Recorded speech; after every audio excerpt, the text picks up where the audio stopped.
Fellow Ambazonians, happy Easter. There comes a time when, like Jesus Christ, you carry the weight of the whole world on your shoulders, of everyone, that those who mock at you don't matter anymore. You don't hear them.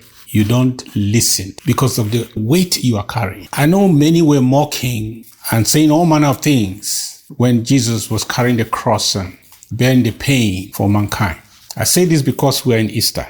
Because of the pain, the weight of the pain he was carrying, those little pebbles that they were throwing around him, those little words that people were speaking, he didn't even hear them. It did not matter. It was all about his mission to be accomplished. Ambazonians, we need to come to a point as we look at this great example, a point where our feelings don't matter. The stones they throw at us don't matter. What they say by the side against us don't matter. Because we bear so much pain within that no other pain, we cannot feel any other pain. Have you imagined somebody who is burning in an oven at 150 degrees? If you take a needle and pierce that person, he will not even know anything touched him because he's under a greater pain. If you carry the pain of our people, nothing can stop you. Nothing. No one can stop you. Nothing can even touch you and you feel it. I wake up in the morning, I talk to somebody. And that has been my experience for about 7 years now. I talk to somebody, a loved one. We talk and strategy. I listen to that one. By midnight, I look at that phone again. I look at that number. I cannot call that number again. You know why? Because the person I spoke to in the morning is nowhere to be found on the other side. He has been deleted. He has been killed by the forces of La Republic de Cameroon for no reason. That kind of burden. And the numbers are still there. I was just scrolling through my phone and see the numbers are there. Surprisingly, I've not deleted any. They are still there. They remind me of the reason why we must fight. Because if they have one wish before they finally gave up the ghost, was that we will not fail. We will not fail. So this is the time for us to fight. What happened to Comrade Abdul Karim? My old self would just be weeping and crying and saying and sharing my emotions and so on. Thank God, my emotional self is now numb, not to say dead. The only thing I've learned to do now is to shrug the pain, learn my lesson from whatever is going on and go forward. Shrug the pain, shrug away the distraction, learn your lesson and go forward. So I hear he has been sentenced by the genocidal regime for life.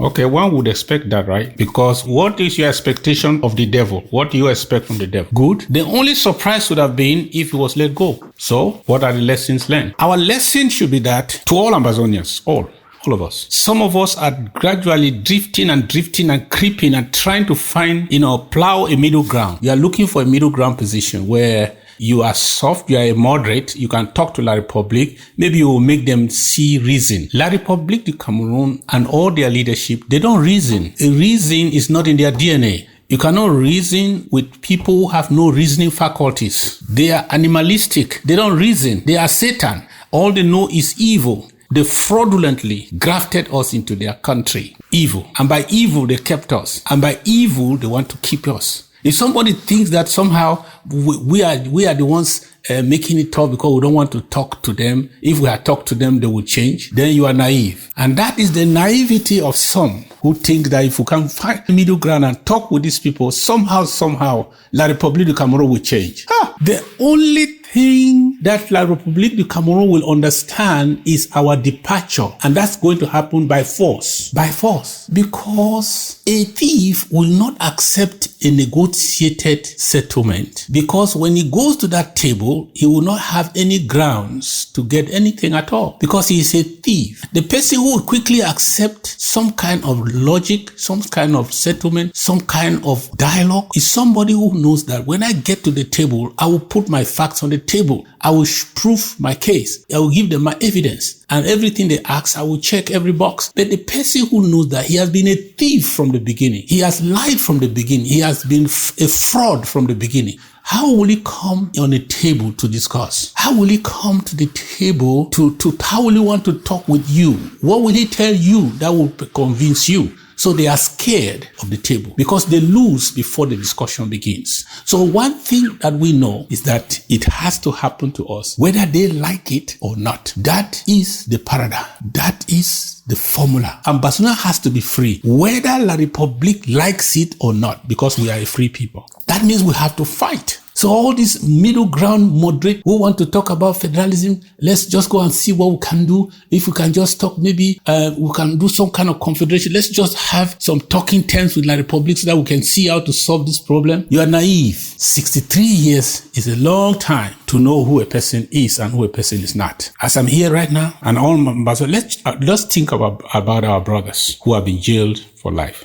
Let's forget that some of them wish that some of us should be banished. Some of them wish that some of us, like us now, nobody should listen to us. They even wrote letters to the United Nations, wrote to all places that they should not listen to Sako, don't listen to them. Let's forget about that. It's part of those things that I say we just shrug it off, we learn our lessons and go forward. The question I want us to answer, which is urgent, is that what if some people's wishes, Sako die, Sako go, Sako don't want you, and so on. What if we self-dissolve and we say, okay, all right, let's dissolve. And this fight comes to an end. Because I don't see another group of people who are organizing and who have the resources. Maybe I'm just a talker, but I'm not seeing. If you are seeing, you just tell me. Where is the other group of people who are organizing and making some effort on the ground, sponsoring the things that are happening? If you know them, tell me. So if we self-dissolve according to the wishes of some, and this thing comes to an end, what do you think the wicked regime will do to those people they are holding,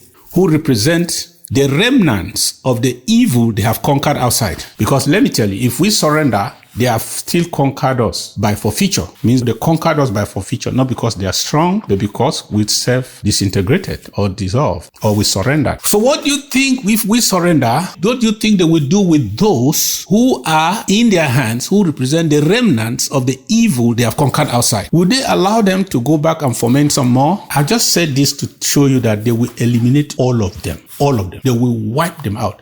That is what governments do to anyone who takes arms against them in the form of a rebellion or a coup d'etat. That's what governments do. So it's not a wish I'm wishing. I'm just telling you what they will do. That's what governments do. And no human rights organization will condemn them for it. That's what governments do. If you try to overthrow them, you don't succeed. They kill you. It's treason. They kill you. When I think of my own brothers, soul-to-soul brothers in jail, whether in the Americas, or in some jail somewhere as a refugee, or in the dungeons in Yaoundé, in Cameroon, in Boya, in Douala, in Bafoussa, or Bamenda. When I think about them, there's nothing you can do to me that will stop. That will be painful to me, because the pain I carry is more than anything you can throw at me. And that's my wish for all of us who are still holding the plow, who are willing to fight to the end. Let's make the sacrifices. The salvation of our people depend on us. I don't care how few we are, but it is this few upon which the salvation of our people depend.